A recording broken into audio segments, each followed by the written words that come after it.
नमस्कार, बहुत बहुत स्वागत और अभिनंदन आप सभी का द डिबेट में। मैं ब्रजेश मिश्रा हूं। बहनों भाइयों, 43 दिन से ज्यादा का वक्त बीत चुका है जब भारत के किसान आंदोलनरत हैं, धरनारत हैं और दिल्ली बॉर्डर पर डटे हुए हैं इस खराब मौसम में भी। उसके बावजूद इस मसले का कोई समाधान निकलता हुआ दिखाई नहीं दे रहा है और न इस मसले के पर चल रहा गतिरोध दूर होने की कोई स्थिति। कल भारत सरकार और किसान यूनियंस के बीच फिर वार्ता होने जा रही है, लेकिन दोनों पक्ष अपने अपने मसले पर जिस प्रकार से कायम हैं, उससे इस मामले का हल नवीं शिखर वार्ता में भी निकलने की उम्मीद बहुत कम है। आज देश भर में किसान भाइयों ने ट्रैक्टर मार्च निकाला। रंग बिरंगे ट्रैक्टर से पूरा एनसीआर का एरिया, उत्तर प्रदेश, राजस्थान, पंजाब, हरियाणा, इन सब के इलाकों में जिस तरह का ट्रैक्टर मार्च हुआ है, उससे यह स्पष्ट प्रतीत हो रहा है कि किसान इस आंदोलन को अब बढ़ाएंगे आगे, इस आंदोलन की गति को तेज करने वाले हैं। और भारत की सरकार को भी ये बात समझनी पड़ेगी कि इस मसले का हल उन्हें देना ही पड़ेगा, क्योंकि रास्ते उनके पास लगातार सिकुड़ते जा रहे हैं। आज का जिस प्रकार का ट्रैक्टर मार्च हुआ है, यह अपने आप में अद्भुत और बेमिसाल है। जिस तरह से उत्तर प्रदेश के विभिन्न हिस्सों में ट्रैक्टर मार्च निकालकर किसानों ने अपनी ताकत दिखाई है, तो ऐसा लगता है कि अगर यह आंदोलन लंबा खिंचता है तो 26 जनवरी की व्यवस्थाओं को सुचारू रूप से चला पाना बेहद कठिन होगा। तब शायद लॉ एंड ऑर्डर की स्थिति भी उत्पन्न हो सकती है, क्योंकि उत्तर प्रदेश के बॉर्डर से अगर किसान इतनी बड़ी तादाद में दिल्ली की तरफ एंट्री करते हैं, तो निश्चित तौर पर यह बेहद कठिनाई का वक्त उत्तर प्रदेश और दिल्ली पुलिस के लिए हो सकता है। तो रास्ता निकल क्यों नहीं रहा है?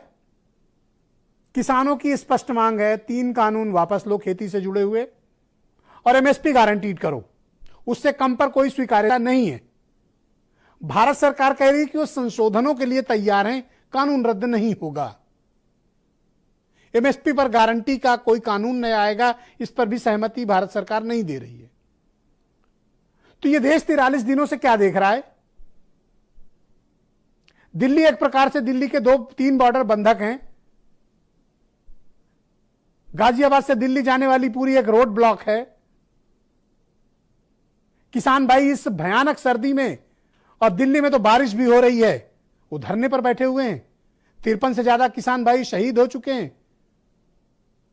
डेमोक्रेसी में जन भावनाओं का आदर होना चाहिए, जन भावनाओं को सम्मान मिलना चाहिए, क्योंकि ये लोकतंत्र है। लोक यानी पब्लिक से बना हुआ तंत्र, जो जनता के लिए, जनता के द्वारा तैयार किया जाता है और जनता के लिए होता है।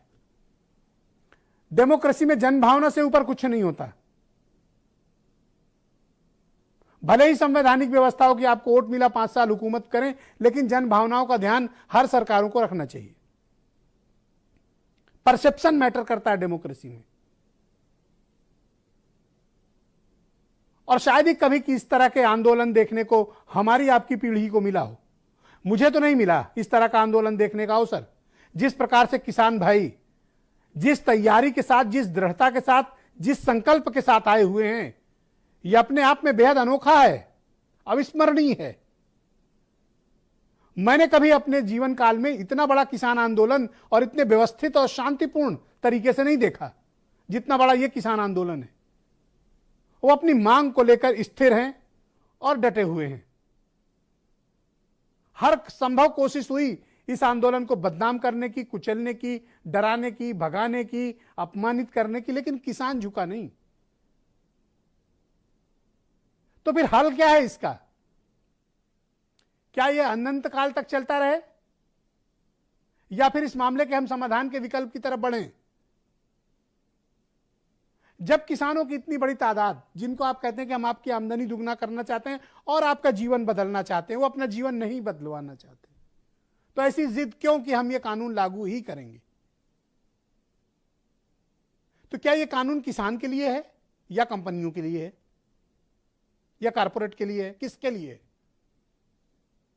और वैसे भी एग्रीकल्चर स्टेट सब्जेक्ट था, स्टेट्स का कंसल्टेशन मस्ट होना चाहिए था। इसका नाम ही है कृषि, व्यापार एवं संवर्धन, trade and commerce. It's not agriculture. तो वहीं ये बात स्पष्ट हो जाती है कि यह बिल किसानों के लिए थोड़ी ना है, यह बिल तो ट्रेड और कॉमर्स के लिए है, क्योंकि एग्रीकल्चर तो स्टेट सब्जेक्ट है। उपज बिकने के बाद की जो स्थिति होगी, उस पर यह कानून लागू होगा।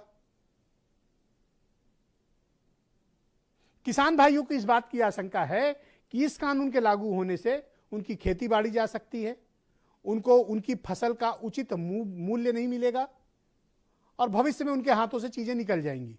मध्यम वर्ग, गरीब वर्ग इसलिए परेशान है क्योंकि उसको पता है कि कंपनीकरण होने के बाद, असीमित भंडारण कानून आने के बाद कंपनियां किस प्रकार से अनाज भरेंगी और फिर अपनी शर्तों पर उन्हें बाहर निकालेंगी। इस देश में जमाखोरी अपराध था, लेकिन यह कानून आने के बाद जमाखोरी अपराध नहीं है। कितना भी असीमित भंडारण आप कर सकते हैं। ये सब कुछ मसले हैं जिन पर खुली बहस होनी चाहिए, क्योंकि इस तरह के कानून देश बदलते हैं, समाज बदलते हैं, हमारी पीढ़ियों को बदलते हैं, तो इस पर खुली बहस होनी चाहिए। यह बंद कमरे का विषय नहीं है।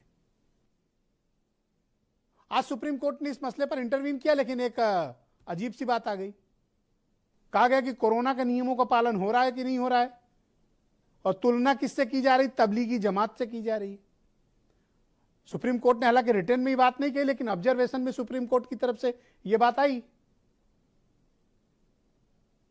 तो सवाल यह है कि किसानों के जायज आंदोलन को कोरोना से जोड़ा जा रहा है, तो कोरोना का नियमों का पालन होना चाहिए, मैं इस हक में हूं, लेकिन वो सबके लिए होना चाहिए, सिर्फ किसान भाइयों के लिए नहीं। राजनीतिक दल अपनी रैलियां करते हैं, बड़े बड़े प्रोग्राम्स करते हैं, उनको हर तरह की छूट है। तो क्या कोरोना की आड़ में इस आंदोलन को दबाने की कोशिश है? क्या किसान मानेंगे अथवा नहीं मानेंगे? और क्या समस्या है भारत सरकार को? मैं तो एक और सुझाव देता हूं, क्यों ना एक ओपन फोरम पर डिबेट हो, ओपन डिबेट हो, सभी चैनल उसको लाइव ब्रॉडकास्ट करें, कंसर्न मिनिस्टर्स भी आ जाएं, भारत सरकार के रिप्रेजेंटेटिव आ जाएं, किसान यूनियंस आ जाएं, एक 4 घंटे की एक बड़ी डिबेट हो जाए। 2 घंटे भारत सरकार किसान कानून समझाए देश को, और 2 घंटे यूनियन बताए कि उन्हें क्या प्रॉब्लम है, फिर देश में निर्णय हो जाए। अगर इतनी बड़ी तादाद में हमारे किसान भाई नाराज हैं, दुखी हैं, परेशान हैं, तो देश को इसका समाधान चाहिए। हम यथास्थितिवाद से हमें निकलना पड़ेगा।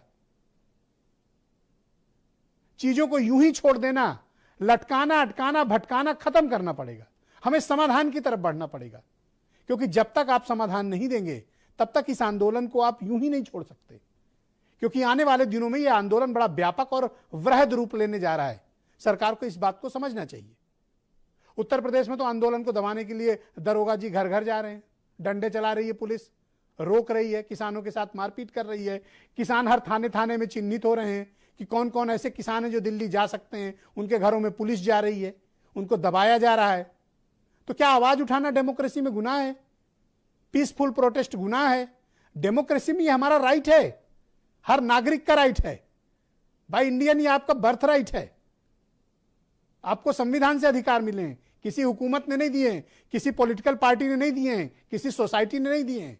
संविधान हमें यह हक देता है। लिहाजा इस तरह के पीसफुल प्रोटेस्ट को दबाने और कुचलने की कोई कोशिश नहीं की जानी चाहिए, उससे सरकारों को बचना चाहिए। पीपल्स परसेप्शन इन सब चीजों में बहुत मैटर करता है। मैं चाहता हूं कि कुछ बयान आप सुने, फिर मैं इस डिबेट को आगे बढ़ाता हूं। ये संदेश शांति का संदेश नहीं कि तिरंगा झंडा लगा के चलने, उनको वापसी लेना पड़ेगा। वे जब ले ले जब ठीक है। आज जारी रहेगा, ये 2024 तक जारी रहेगा। 2024 तक 3 साल चलेगा ये आंदोलन। बिना मुकदमे की तारीख है, देखेंगे क्या होगा। भाई मुकदमा है नहीं और तारीख लग रही, हम तो 8 तारीख भुगत लिए ना, तो फिर भुगतेंगे तारीख। अगर कुछ हो जाता है, किसी को कोई साइड इफेक्ट, कोई बड़ी गंभीर बीमारी हो जाए, तो उसका जिम्मेदार वैक्सीन वाले नहीं होंगे। ये कानून कैसा बनाया? ये वैसे ही कानून बना दिया किसान जैसा, जैसे किसान कहीं जा ही नहीं सकता किसी बार के लिए। अगर उसके साथ फ्रॉड हो जाए, उसके साथ कोई धोखा हो जाए, तो वो किस कोर्ट में जाएगा? बताओ, धान की कीमत जब हमें नहीं मिल सकती तो ये किसको दे देंगे? क्या गोरखपुर में लूट नहीं हो गई धान की? क्या महाराजगंज में लूट नहीं हो गई? क्या देवरिया में लूट नहीं हो गई? बलिया में नहीं लूट हो गई? गाजीपुर में नहीं लूट हो गई? पूरे उत्तर प्रदेश में धान लूट लिया गया। देश का किसान दुखी है, परेशान है, 60 से अधिक शहादत दे चुका है और सरकार मुकदर्शक बनी हुई है। देश में कहीं ना कहीं हिटलर शाही है, जब सरकारें जनता की बातें नहीं